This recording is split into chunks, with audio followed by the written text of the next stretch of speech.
কোনো কথা চলবে না, প্রত্যেকটা প্রবাসীকে কথা বলতে হবে। রেমিটেন্স শটডাউন অব্যাহত রাখতে হবে আগামী 5 মাসের জন্য। সিটার আসিফ নজরুলের পিছন দিয়া গোটা গোটা ডিম ভরা লাগবে।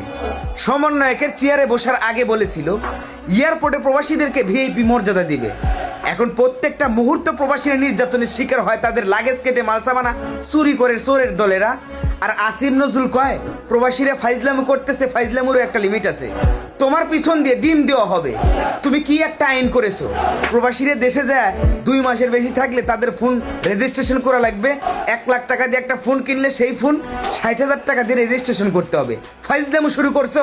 তোমাদের বাবার টাকা দিয়ে ফোন কিনছি যে দেশে যাওয়ার পর তোমাদেরকে টাকা দিয়ে রেজিস্ট্রেশন করে নিতে হবে আমাদের ফোন। কোনো কথা চলবে না। প্রত্যেকটা প্রবাসী ভাই বোনদের আবারও দৃষ্টি আকর্ষণ করে বলছি, এই বিষয়ে কোনো ছাড় নাই। আবারও রেমিটেন্স শটডাউন 5 মাসের জন্য। সবাই ভালো থাকবেন, রেমিটেন্স শটডাউন অব্যাহত রাখবেন।